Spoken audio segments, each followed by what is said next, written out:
இந்த வாட்டி தமிழ் மொழிக்கு சின்ன சின்ன எல்லாம் கேள்விப்பட்டிருப்பீங்க. நான் சொல்றேன், காக்கா காக்கா மாதிரி தான் கத்துது.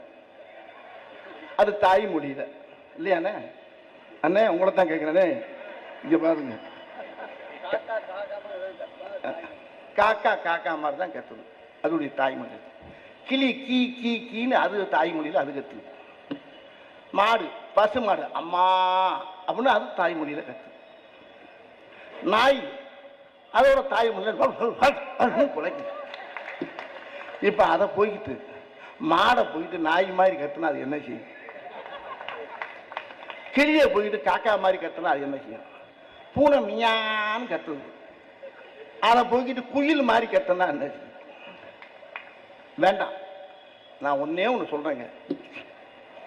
யாரும் எதை கத்துக்கணுமோ கத்துக்கிட்டோம், நான் கட்டாயப்படுத்தாதீங்கயா. உங்களை கையெடுத்து கும்பிடுறேன். எங்க நாட்டில் ஒவ்வொரு மாநிலத்துக்கும் ஒவ்வொரு கலாச்சாரம் இருக்கு, ஒரு மொழி இருக்கு, என்ன அதுதான் அடையாளம்.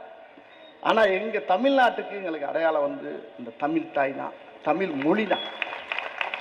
என்னுடைய சாதாரண வட்டார மொழி இருக்குல்ல, இந்த மொழி நான் பேசுகிற மொழி இருக்குல்ல, நான் அவளும் வந்து இலக்கியம் படிக்கலை, தொல்காப்பியம் படிக்கலை.